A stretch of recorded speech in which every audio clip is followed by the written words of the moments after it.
Okay, so welcome everyone. Today we're going to talk about can a global citizens assembly be organized democratically? Um, and this is a subject at GloCAN we think is extremely important. We think that actually research on citizens assemblies and participatory processes focuses very much on what actually happens within the participatory processes, and there's been a dearth of research on the sort of backstage politics of how these assemblies are organized, what are the challenges of that, and kind of what are strategies for dealing with those challenges. But the experience of our members in the Global Assembly was that these were some really significant challenges. The experience of the Global Assembly found there were some really difficult challenges here with these backstage politics. So we wanted to explore a bit more about, well, what are those challenges and how can we deal with them? And so our first tranche of research reports for GloCAN are very much focused on this issue of how do we actually govern assemblies properly. I'm just going to put some, I don't know if Mel has already put them in the chat. No, I'm just going to put some resources in the chat where you can find these reports.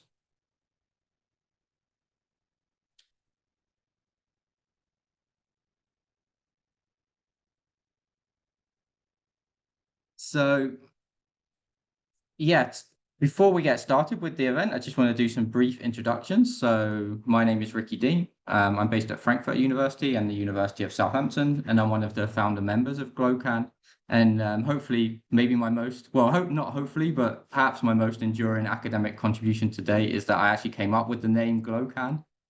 Our speakers today are going to be Melisa Ross. She's based at the University of Bremen, and she was one of the evaluators of the Global Assembly and is currently the co-lead of GloCAN with Nicole Curato, taking over from Nadine Aunemer, who was previously co-lead. And then we also have input from Flynn Devine. Flynn researches the interplay between emerging technology and collective intelligence, and he was one of the founder members of the Global Assembly. And he's also been working previously on projects on AI and collective intelligence through the Collective Intelligence Project and the project called Recursive Public. So the format today is we're going to have a short contribution from Mel and Flynn, just around 5 minutes each, and they're going to reflect on their experiences in the Global Assembly about why we need to think more about governance and what are the important considerations to think about in governing assemblies. Then we'll basically spend most of the time, I can see already from who's in the audience that there's a lot of expertise and experience in the room. So we're going to spend most of the time in discussion. I'll start that discussion with a couple of questions and then we'll open it up to everyone else. So we're really looking forward to what you have to say about this. And so, yeah, let's get started. I'll hand over to Mel. Thanks, Rikki. Hi, everybody. I'm joining today from Cape Town in South Africa, in the middle of the Participator Summer School on Transnational Democratic Innovation. So, yeah, things are happening in this space of international, transnational, multilingual exchange between citizens or just humans. And in that context, what we were trying to figure out during and after our research on the 2021 Global Assembly was, first of all, why is it even important to look and examine internal governance? So when we speak about internal governance of these processes, we're thinking about the way they are organized, the way they are initiated, how decisions are made, how resources are allocated, and how the actual process of participation or deliberation is designed. And oh, I got the Hindi notification right now. That's very kind of funny. Yeah, well, it's a bit confusing, right? I don't know why. The one that you just said, it's very, very strange. Sorry, apologies for the interruption, but it's like a big Zoom message asking me if I'm speaking Hindi.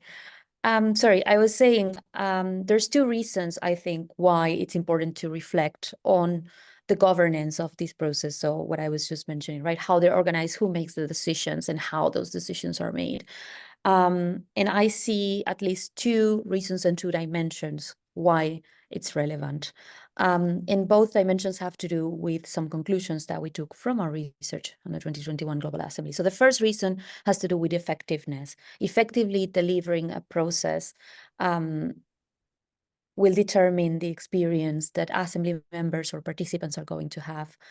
So when global deliberation or transnational deliberation or other forms of participation are set up, we are asking participants for their time, for their resources as well, right? For their commitment, for their epistemic, emotional, affective contributions. So asking that of them can feel very extractive if we do not offer some things in return, at least. If we do not offer a setting that allows them for equal reason exchanges with others, if we don't offer a setting where they are safe, where they are protected, where we do not cause harm. So organizing these kind of processes requires a lot of collaboration between the stakeholders who are behind the process to ensure that not only that the process fulfills its purpose, but also that it does so in a way that allows participants to contribute in a meaningful manner and to not be harmed in that process, and potentially to also take away a number of experiences from that process that can be, you know, civic education, political engagement, or even just human connection with other participants. So one reason why it's important to think about governance is the effective delivery of processes. The second reason why I think it's really important to study and think about and reflect about governance has to do with accountability. So transnational processes can be initiated by a number of actors. They can be initiated top-down, maybe commissioned by, let's say, the European Union, does this sometimes. They can be also bottom-up, right? Civil society-led, led by organizations based in different places that do this kind of international work. They connect with stakeholders across the world. In the specific case of the Global Assembly, that kind of inspired and kick-started the research that we're doing with GloCAN, the case was the second, right, the latter. So civil society organizations working in different places got together to put together this process, to invite 100 randomly selected assembly members to connect online, deliberate, and produce a People's Declaration. But to do that, the organizations that initiated the process had to collaborate directly and very intensely with a number of stakeholders across the world, right? The Global Assembly worked with local partners, or what we're called within this structure, the community hosts, so civil society organizations in each of the selected points across the world that would conduct the recruitment for participants, that would support the sortation, and then would support also the assembly members' experience during the process. So in many cases, providing data allowance, providing the tech to join online, providing even spaces and transportation for participants who maybe could not join from their homes to join from somewhere that would have the setup to allow them to participate in online deliberations. So those were local stakeholders and then regional stakeholders, because there were really a lot of organizations involved in this. And of course, some coordination is needed across time zones, across regions, and across languages. So there were also these regional kind of coordinators or cluster facilitators, so organizations that would function as the intermediaries, so to say, between kind of the governing bodies of the process and the local deliverer, so to say. And most of these organizations that were involved in this process were extremely motivated and happy to do so.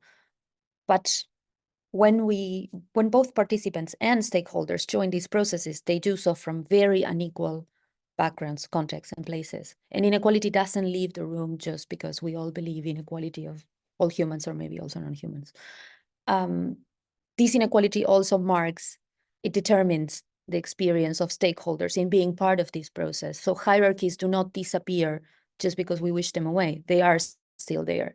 And so accountability, we can also think about accountability from process organizers towards assembly members and towards participants. That's one thing that has to do with constituencies and power.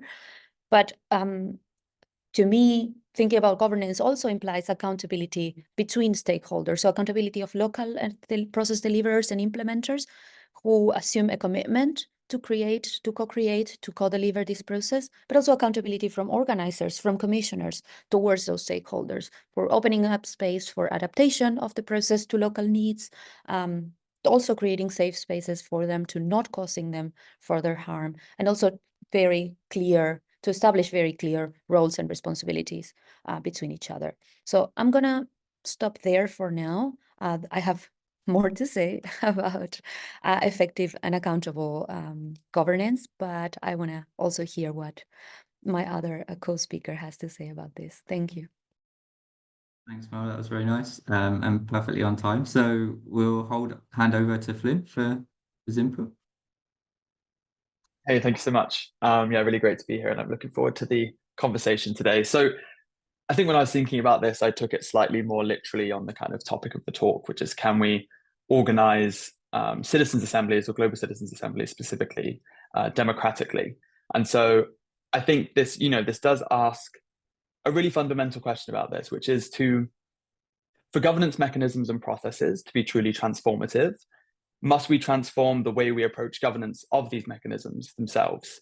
And, I think, as Mel has already spoken about, there's lots of different ways why we might think about the governance of these processes, and especially why we might think about this through a framing of democracy. And so I think the first question will always be, why do we do something like this? And I think, the historical norm of citizens' assemblies, like most political functions and engagements, tends to come from kind of a slightly more top-down approach, where a small handful of kind of experts who also often come from some kind of elite, be that geographical, educational, or otherwise, make decisions and plan things, and then engage people in those plans.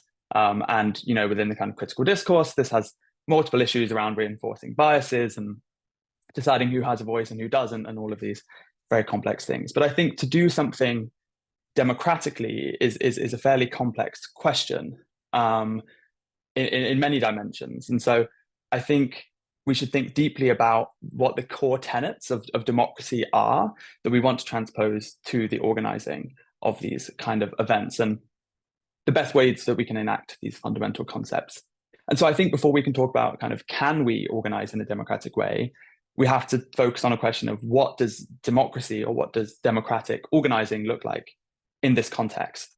And so I think at a massively kind of reductionist and simple kind of definition, democracy usually means kind of the will of a people being understood, represented, and actioned in meaningful ways, with kind of meaningful avenues to hold these actions accountable. And so I think there are certain prerequisites to any democratic function working well that are probably uncontroversial to say should exist in these kind of processes and systems. Things like transparency and good flows of information.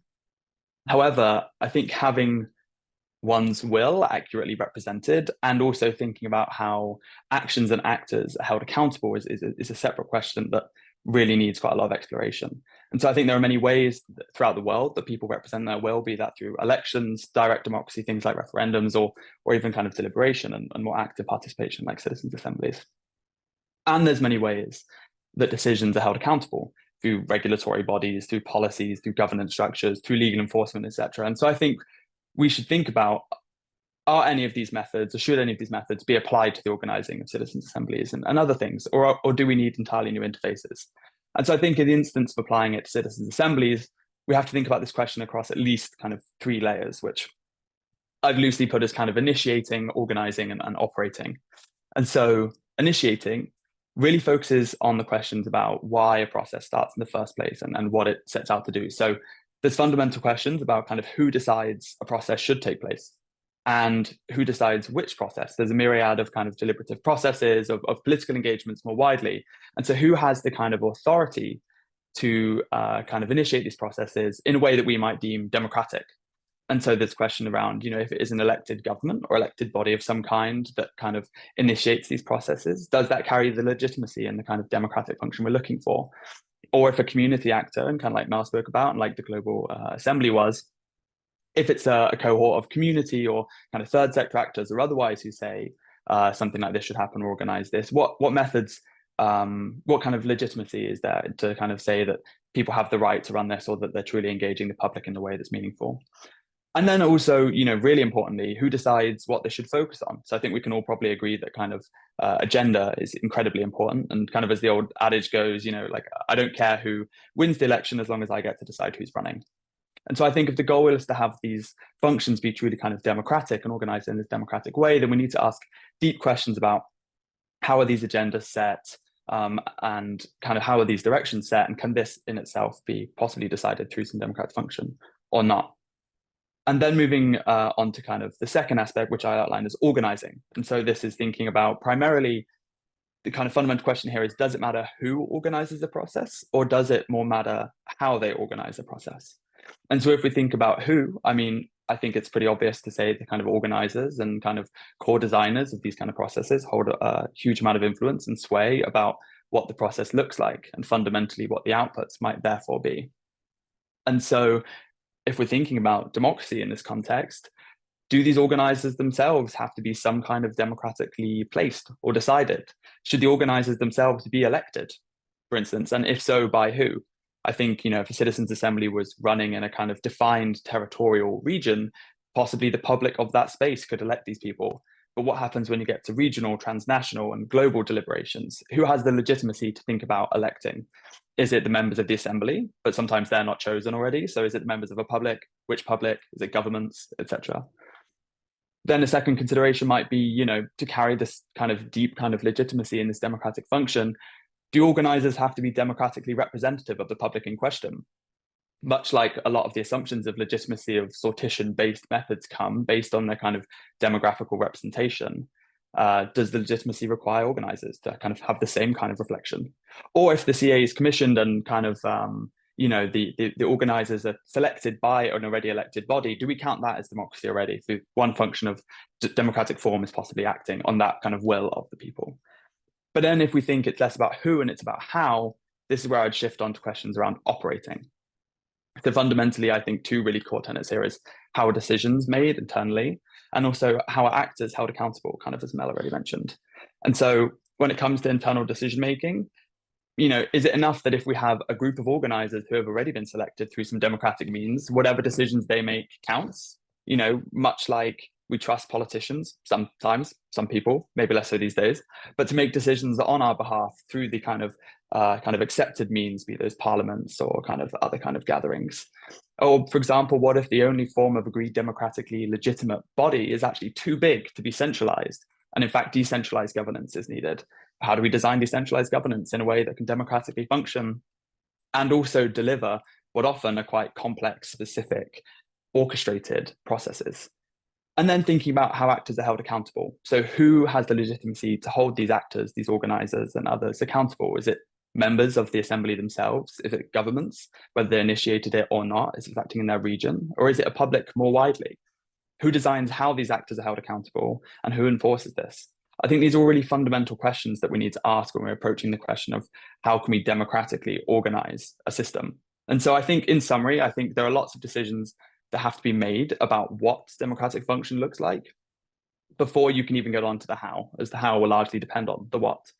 And I think, defining democracy and ideal democracy is a contentious issue, even probably within this webinar. I mean, somewhat might be preaching to the choir about kind of existing forms of democracy, but, what democracy looks like, are elections enough, is representation enough, do we need deliberation? These are all contentious issues, and we need to think about these in the application of democracy to how we think about governance. And I think fundamentally importantly, this will probably vary from case to case. And in fact, we might find that it needs to be completely 100% contextual based on the culture, the geography, the questions in kind of that are being explored by these processes. However, in aim to not just kind of ask a million questions and not actually feed anything useful into this debate, I will say we could possibly start with some basic suggestions that may be more universally agreeable. Things like transparent reporting on kind of decisions and outcomes, well thought out internal governance structures that are widely shared and upheld. And of course, there is a question there about who upholds these, and possibly even just trying to live the values of democracy internally within an organizing team, within an organizing structure, about active listening, engaging with different ideas, and aspiring to curb domination by a few. But I think there's no doubt this is an important question that we need to ask as we think about how we can more widely create efficient and really powerful structures. And so I'm really looking forward to having this conversation. Thanks. Thanks, Flynn. That's a very interesting contribution. So yeah, I don't see any questions in the chat yet or any hands raised. So if you do have questions or comments, then please either write them in the chat or raise your hand and ask them personally. We're very happy for you to ask your questions personally. It's nice to see your faces. So I'll kick off with a couple of questions that kind of occurred to me whilst you were speaking. And so the first one, I guess, So one thing I want to highlight is I also wrote a report for GloCAN on this backstage governance of assemblies, and some of the things that you've been talking about really resonated with that report, but we were really focused on not global assemblies, right? So a lot of the things that you were saying seem to apply to kind of assemblies in general. And so I wondered, is there a specifically global dimension, right? Are there specific challenges of doing this kind of governance for global deliberation beyond just what we find in the national assemblies, right? Like there's always multiple stakeholders with different kinds of ideas about what the deliberation should do and so on. This is just applicable to any context, but is there something specifically global that we need to think about as well? And then the other thing that I wanted to focus on, and Flynn was sort of getting towards this, I think, a little bit towards the end of his topic, and I think it's interesting to explore it a bit more, is to what extent can we really think here ideally about governance, and to what extent do we have to respond to the real politics of organizing assemblies? And so obviously, what the current status of sort of organizing these kinds of processes is that it's a bit of an uphill battle, right? There may be lots of resistance already from the people who potentially hold the power to make this happen. And sort of some of the challenge, or some of the ways that they're convinced to do this is through strategic ambiguity. They don't really understand how this is going to happen. And if you go to them with this really well mapped out governance structure about all of their transparent reporting and so on, you may be frightened off the horse, right? Like before you get on it. And so I wonder to what extent, right, like, do we actually scare off the possibility of organizing these assemblies if we go with these really kind of complex governance structures? And of course, they also have budgeting implications. This was something that came out a lot in our report because we compared assemblies in Europe, Latin America, and East Asia. And of course, the budgets between those places are extremely different. And so if you have a big budget, organizing these kinds of complex governance structures is possible. But if you're working with a really small budget, then maybe there's just really not the budget to do this kind of governance. So yeah, two questions, basically, the global dimension, and then how do we engage with the real politics of organizing assemblies? I'm happy to jump in here. So I do think there is unique challenges when it comes to the global level. And I think a lot of them, or some of them at least, I maybe started to touch on there, especially around ideas of kind of legitimacy. I think the smaller the scope and the group, the easier it is to think about defining what legitimacy looks like. I think in terms of legitimacy in governance and decision making and scope in question. But the wider you go, the more players you have, the more complex and sometimes possibly clashing kind of lived experience or ideologies you have.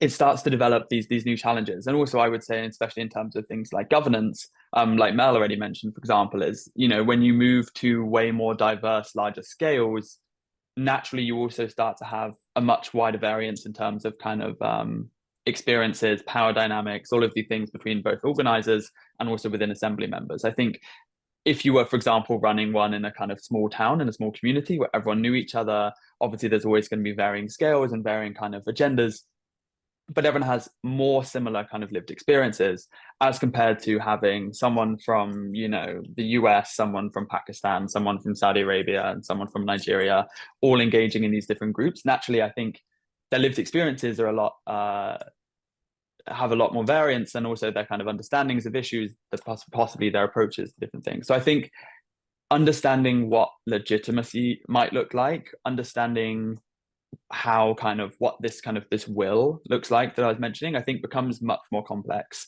And also there's even just like logistical things around, you know, you do have to account for the fact that people are operating in loads of different time zones. Is there some kind of, you know, power dynamic that comes into play when, say, if someone from Europe, you know, on Central European time is organizing and they're expecting people to get up really late, really early? Like there was some of that in the Global Assembly. Like I won't lie, we chose time zones that we felt could best be the least abrasive for everyone in question. But this did naturally mean that in some of the sessions, not every session by any means, some people are having to get up quite early, some people are having to go to bed later. Like these are things you really have to consider when traversing geographical, cultural, temporal differences. So I think many more factors come into play, both in kind of like logistical governance, but also in terms of kind of like ideological approaches to governance and understanding these different factors at play. So just to mention a few. But I don't know if Mel has any Yeah, great. thoughts on that first question. Mel, do you Yeah, wanna come in? it's, I mean, yeah. Very difficult questions, and I don't think any of us have the answers, to be fair, but I can highlight some of our findings, at least from the research we've conducted with stakeholders involved in the Global Assembly, but also with local activists, particularly in Mozambique, right?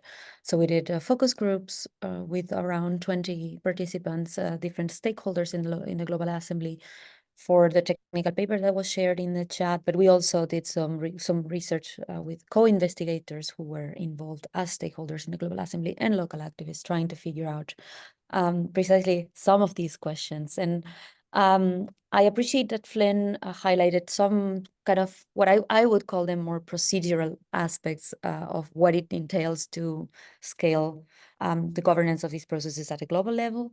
To me, there are also substantial and normative aspects, right?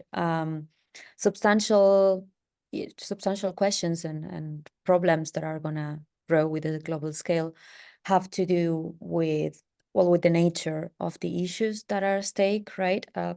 Global Assembly on the climate crisis entails thinking not only about structural inequalities, but also about fairness, about equality or inequality, about justice, and I mean epistemic justice as well. So there's that dimension, but also what I want to stop for a minute, I want to discuss maybe for 1 second that it also entails something that's very interesting for us as researchers and for process organizers, namely that the global scale challenges a lot of our kind of well-established assumptions about design and about the normative principles that underpin deliberation. So deliberative democracy assumes equal voice, right? It assumes departs from the all affected principle. Everybody who's affected by a problem should have a chance to have a say in the issue, should have a chance to enter this public sphere and have a say in a manner that where they can be heard, where the others can be heard as well, where considered judgment can take place. However, global problems affect people quite differently. And so one question that has been coming up in recent more academic discussions is whether the all affected principle is actually, is adjusted to the nature of global problems, or whether the most affected principle should actually define who gets a say. And this does not only pertain assembly members, so who gets a say in the mini public sphere, so to say. I think it also pertains organizers. And I'm very excited about next week's seminar, because then I think a lot of our conversations are kind of mirroring the problems and developments that transnational social movements have been facing for decades. So I'm sure we're going to hear a lot more about that. And then, of course, design. So I mentioned a normative kind of tension that emerges when we think about global scale. I want to also mention a design kind of challenge that comes specifically with the global scale. And it has to do, I mean, of course, with coordination and multilingualism and so on, but also with adaptation, right? And I think adaptation is going to be key for future global processes. So in our research for and about the Global Assembly, we found out that community hosts, so local stakeholders, very often had never even heard about sortition or about sorted citizens' assemblies, stratified random selection. And they received, they received instructions and they received support and explanations on how to conduct this recruitment for sortition, but the way they actually did it did not reflect that at all. And in many cases, also in highly problematic ways, if you depart from a normative standpoint that sortition should be done in this and this and this kind of way, right? So there is a specific case where one person was selected and then just another person was put in their place, just like that, without any further explanation. So, and the reasons were very valid. So one of these, the person that was selected was no longer able to participate. So another person took their place, and then the socio-demographic markers were not the same. So this composition was not reflected that was meant to take place. But also there was an issue of like how interchangeable are individuals, how interchangeable are two brown women from minoritized groups. So it raises a myriad of questions and issues from the normative standpoint of how sortition should be done and how recruitment should be done. I think it also raises very, very valid concerns from local stakeholders who are supposed to conduct recruitment in places where, I don't know, civic registers are incomplete, in places where what we would usually call social demographic markers do not necessarily apply so easily, so in such a straightforward manner, in a way that don't reflect intersectional identities, and also in places as there's this paper that just came out. I think Septrin was in the audience, even a paper by Septrin Kalamba and Nicole Corato, right? What does it take to run mini publics in places where violent events have taken place, and places where insecurity, where organized crime lead people to be very suspicious of any kind of externally organized kind of landing process, where they are supposed to share maybe personal information, where they are invited to speak about very delicate topics. So yeah, that's the second tension. I'm gonna stop there. I'm aware, Rikki, that we didn't answer your second question, but yeah, we'll continue the conversation maybe also with the audience. Yeah, I'm sure some of the other questions will relate to that. So we have a few questions in the chat now. So the first one was from Iago, who also has his hand up, so I'll let him ask it himself.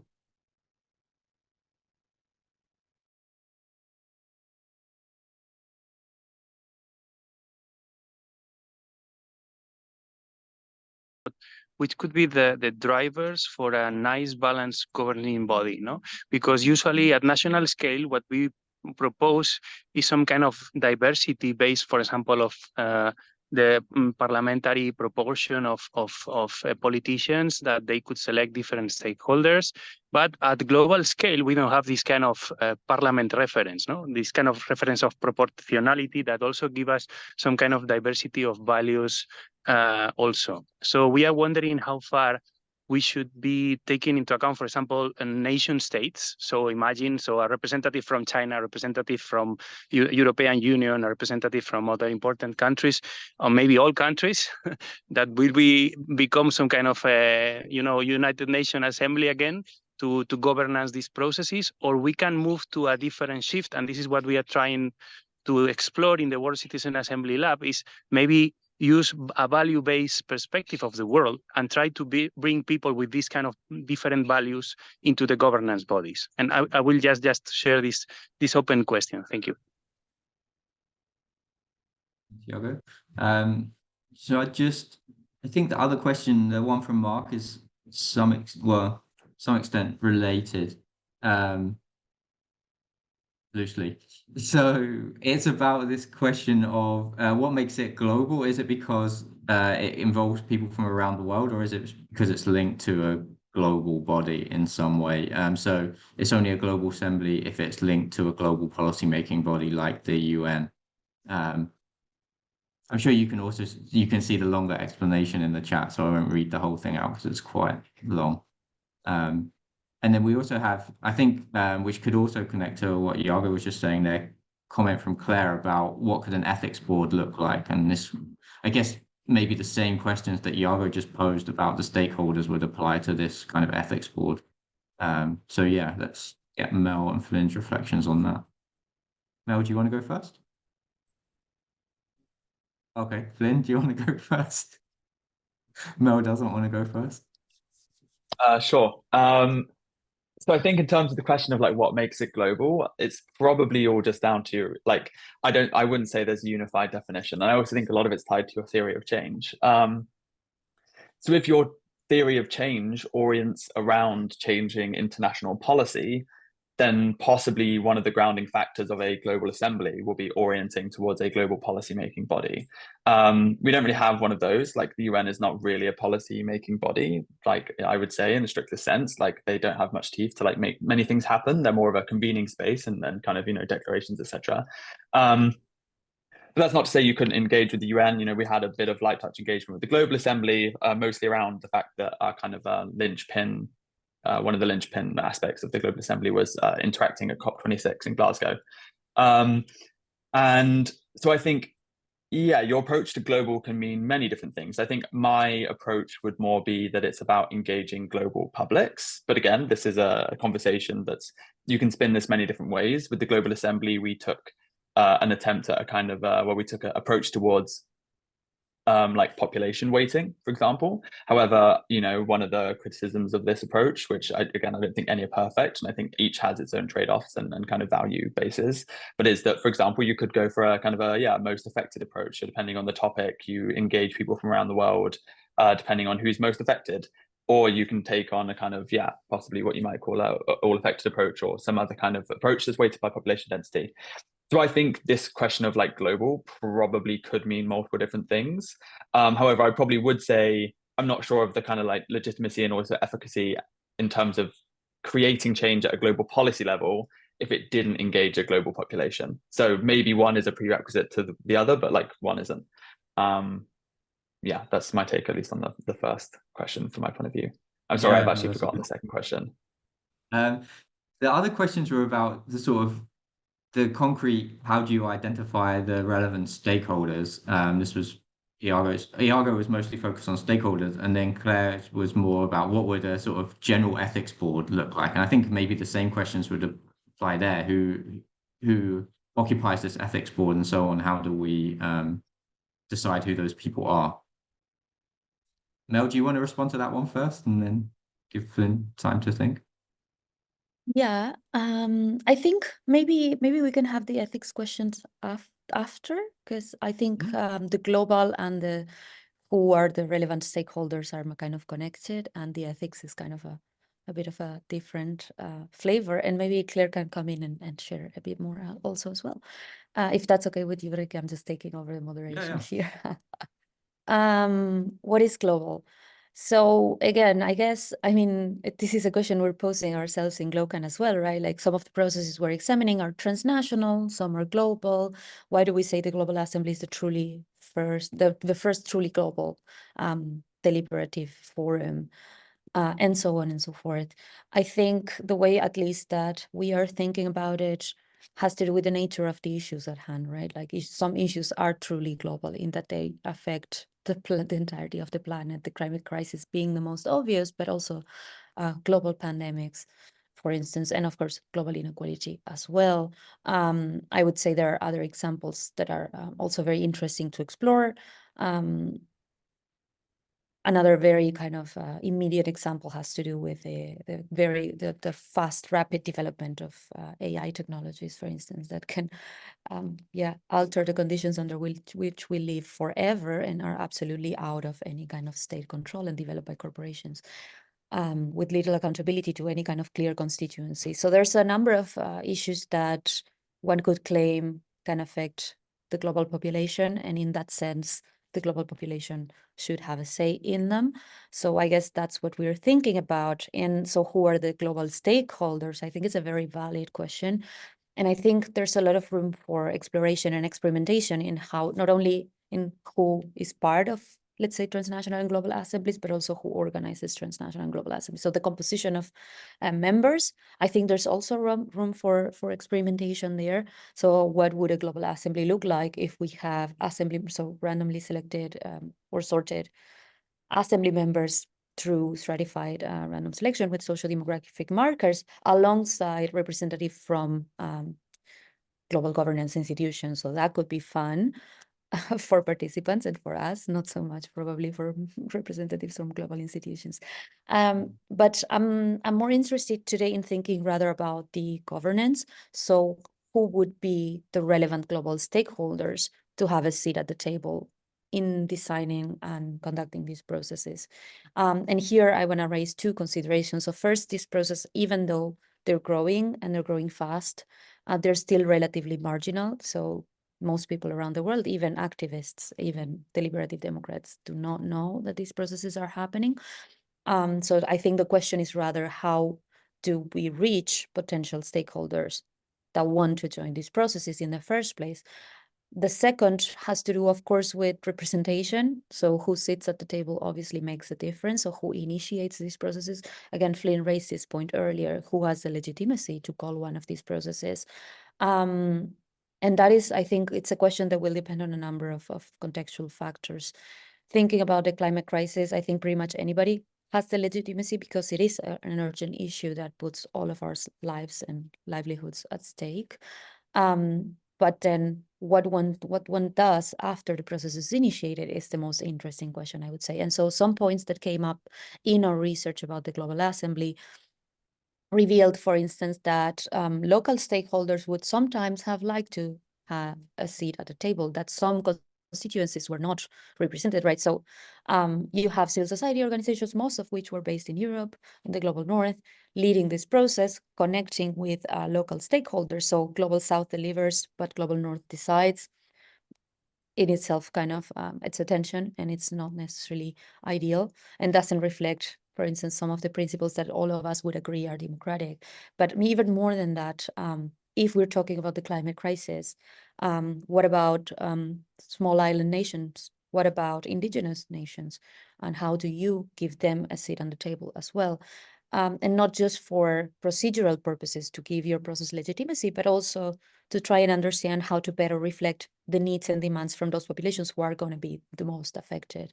And I think for me as a researcher, the most interesting question of all is what happens if you actually do that? So what happens if you actually get some of these most affected groups sitting at the steering groups and committees leading these processes, and they come and say, we don't want this.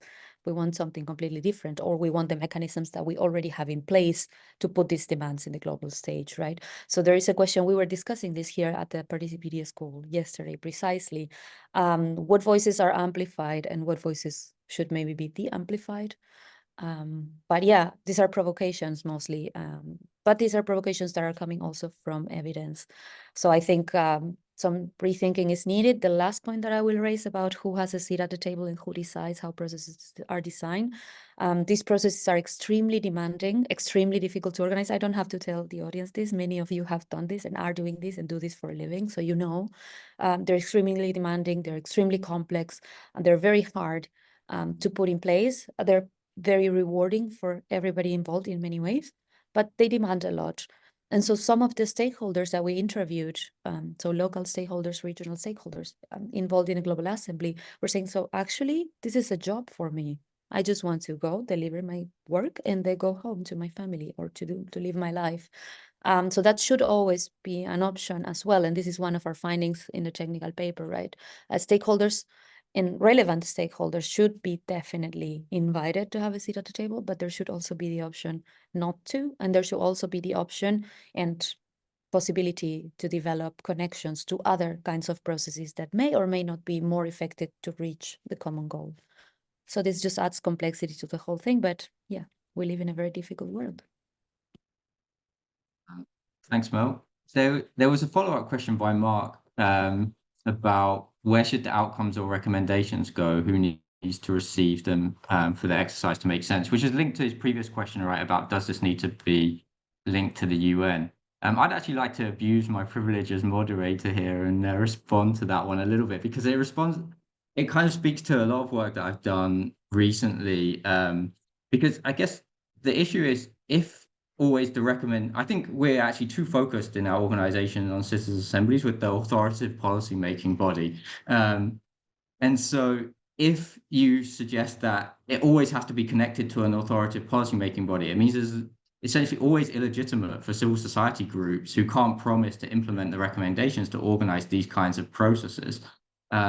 But I've been involved in researching various assemblies where they've been organized by a citizens' assembly. So a good example of this was the Citizens' Assembly on Democracy in Germany, which didn't have any authoritative link to the parliament for actually adopting these kind of recommendations about how to improve German democracy. But what that forced them to do is to have like a really detailed communication strategy and think about, well, who are the people who can make this kind of thing happen? And how do we engage them in this process, and how do we kind of get the recommendations to them and so on? And I don't know that that's any less impactful than it being kind of top-down organized by the institution with the authoritative power to organize them themselves. And so in this paper that Graham Smith, John Boswell and I recently wrote, where we compared different climate assemblies and how they're integrated in the political system, we said we actually have to think about the range of different interfaces of an assembly, right? Like some of them are the authoritative policy-making body. But when you connect very closely to one authoritative policy-making body, what you do is make yourself a kind of hostage to fortune about whether that policy-making body wants to adopt the recommendations or not. it's very easy for them to then cherry pick. So actually kind of interfacing more with civil society organizations who may sort of push for these recommendations over the long time can be a really important part of influence. So I think this kind of thinking a bit more broadly about what are the relevant interfaces for an assembly is really important. And Claire Myler has also done some work right around power analysis and thinking about, okay, how do we actually connect this to the relevant people who have the power to make things happen? So I think actually thinking more broadly than just say the UN, if it's a global assembly, and thinking about what are the range of stakeholders which have some form of influence, and it may only be communicative influence on this policy topic is really important in sort of ensuring assemblies have an impact. I don't know if Flynn and Mel, you want to come in on that question, or we can also move on to the ethics question. Yeah, I guess I'd just say, I think for me, everything is about this route to impact and this theory of change. And like, in my opinion, for example, like obviously debates like this are really important and there's always more to be grown, but I think we have a much better understanding of what might make a good running of a kind of process than we do of how to turn the process outcomes into real change. Like lots of these processes have been run around the world, and if we really tried to track every single fundamental change, like I'm not sure what the tally would look like. And so I think a lot of it depends on your theory of change about who you're trying to influence.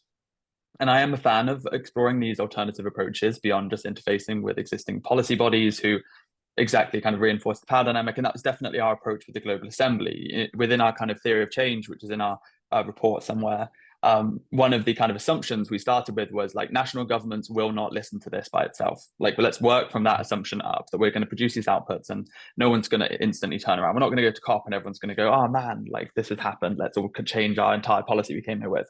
Most decisions are made before COP anyway. And so, but I do think you have to think about very cleanly what accompanies this. And I think Claire dropped in, who also was an organizer of the Global Assembly.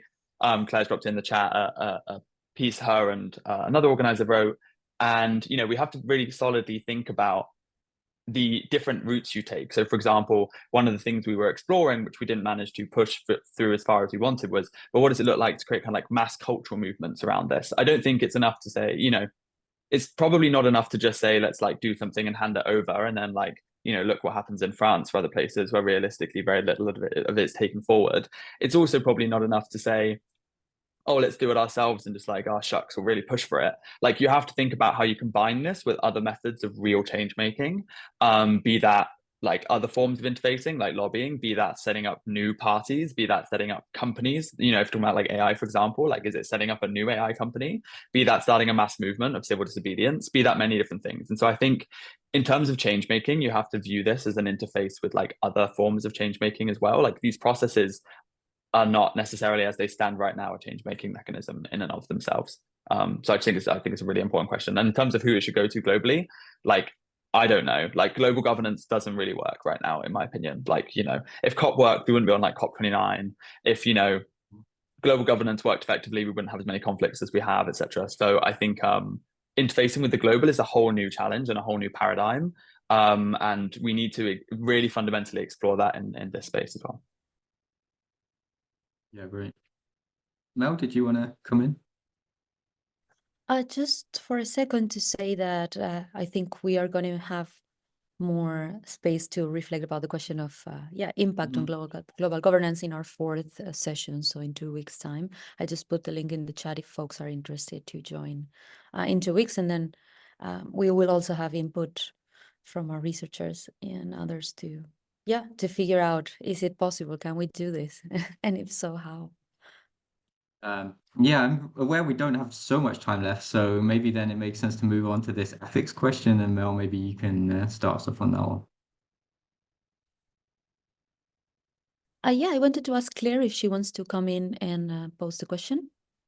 And hi, talk to us. yes, very briefly, but what I put in the chat was the question of neutrality versus integrity, and that came up for me with observing and designing and then evaluating different processes and thinking that actually neutrality is not the right way of looking at you know, these processes. So could we get and then when you talk about integrity, then that raises the question of ethics, and what would an ethics board look like to evaluate these the governance of these processes, because at the moment what's happening is that we get summative evaluation post process, but we don't get actually live reflection on what's going wrong in processes as and when they're designed.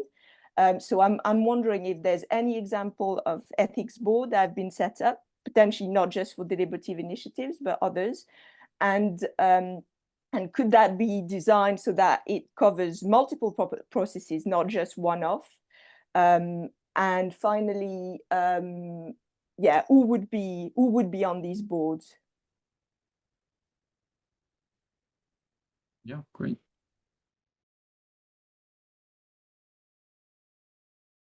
I don't have an answer to that. It's a really good question. Yeah. Oh, Mel, do you wanna? No, please, Flynn, go.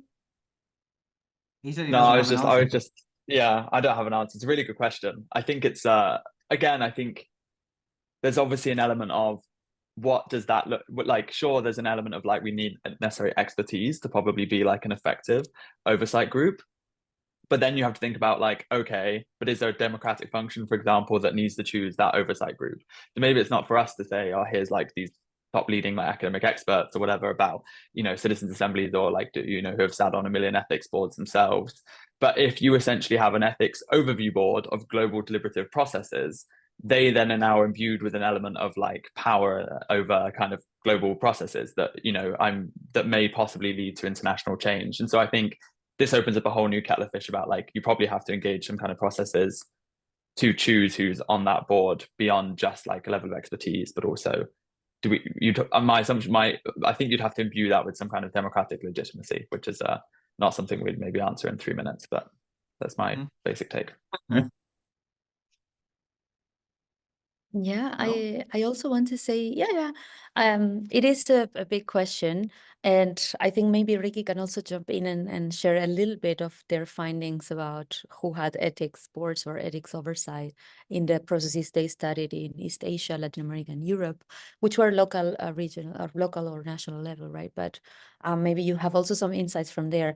What we know from our research, from our evidence-based recommendations, so to say, is that actually, I mean, an ethics board could be a good addition to the general and usual structure of deliberative processes, but at least our participants in our focus groups found that it may create a tension in the sense that more governance bodies mean more technocratization of the process, right? And I wonder to what extent this idea that citizens' assemblies have to be organized in such a complex manner and with so many, checks and balances in place, does not emerge also from the overly technical research that the research community has been producing about mini publics and citizens' assemblies.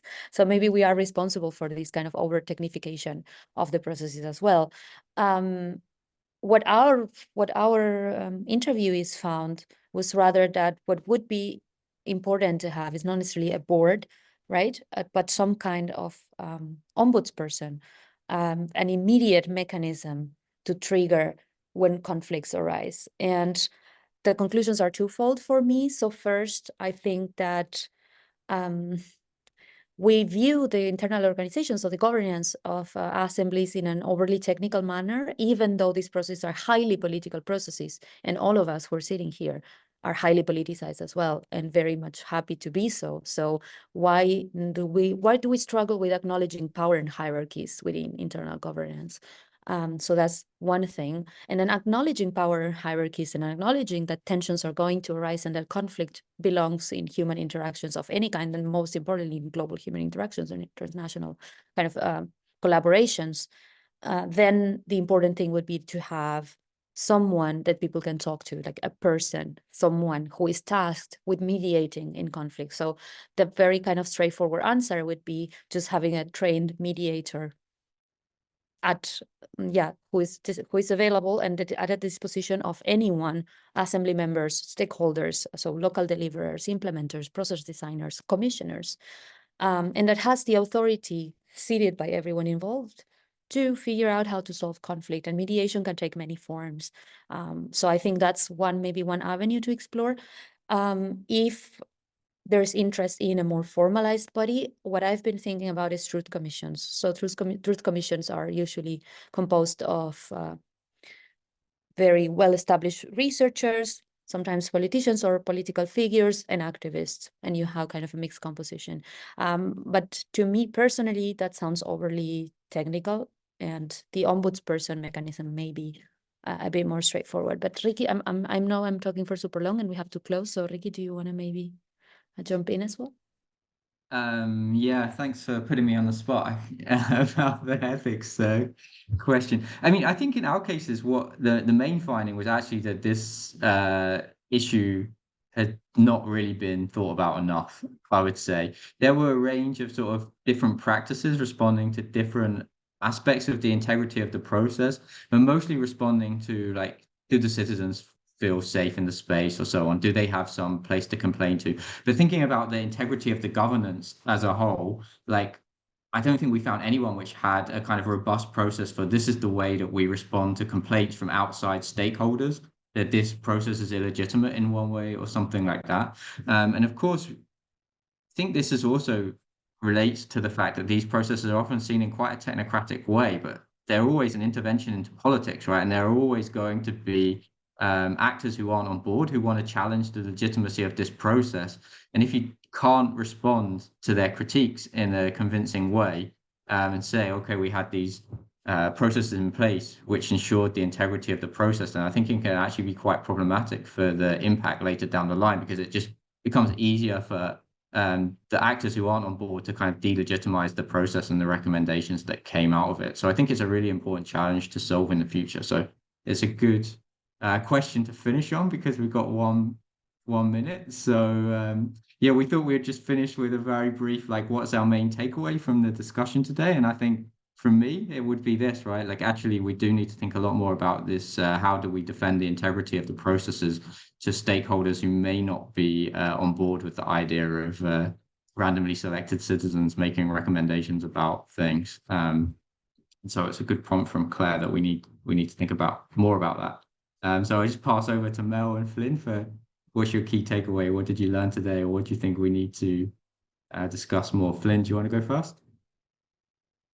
Yeah, sure. I think yeah, sadly it's unoriginal, and just that my key takeaway is there's lots of discussion to be had, like you. But I would also say my key takeaway might be this balance, and I realized we didn't answer it earlier, Rikki, but your second original question, which has been reflagged in the chat, about this kind of, like, in my view, what you might phrase as like the perfect being the enemy of the good. And my takeaway is also, I like, just further thoughts about how we can balance real, deep, meaningful insight into these fundamental questions that might improve the kind of legitimacy and integrity of these processes to avoid them being, delegitimized and otherwise, but also how you find a balance with, I would say, like, a lot of the conversations around participation, at least in I'm like, not around the whole world, but there is a lot of conversation that is dominated by these academic approaches to, like, just really breaking this down in very theoretical manners. And I'm like, I just think we need to think more and more as well, how do you find a balance between, like, being able to run things, do real world experiments, really test these ideas, and really start movement going in the real world with people engaging in these, even if they're not like the perfect thing with this exact ethics overview board and this exact kind of this, that, and the other, almost like, is there like a minimum viable legitimacy or something? I don't know. But I think this is something I think about a lot, like, how can we focus on these important questions, but also allow real world things to happen, people to start engaging in these conversations, and also fundamentally learn from those what happens, again, like we spoke about earlier, in terms of turning the outputs of these into real fundamental change. So that's, like, I'm just left still holding that kind of balance. And Mel, finish us off. Yeah, 1 second. My key takeaway. So one question that I've been grappling with, and I think it came up a lot in this conversation, is what are the implications for process designers, but also for researchers, to acknowledge power and hierarchies, and to use those as a departing point and not as something that we need to erase from the room. I don't know. Let's find out. Okay, great. Yeah, sorry, we didn't get to Giovanni's question, but I did see that Mel had already responded to that in the chat. So hopefully, Giovanni, that gives you some input on that question. And yeah, thanks to Magni for reiterating my question. I didn't plant Magni in the audience, in case anyone's wondering. But I guess the last thing to say is just thank you all for coming. Thanks to Mel and Flynn for the great input and their response to the questions. Yeah, and then to highlight, join us again next week, same time, same place, for a discussion of grounding and how can global citizens assemblies connect to local contexts. So that will be our third seminar, and then we'll have a following fourth seminar on docking in 2 weeks' time. So thanks all. Thanks everyone for coming. We hope you enjoyed it and hope to see you again. Thanks everyone for coming. We hope you enjoyed it and hope to see you again next week. Everybody.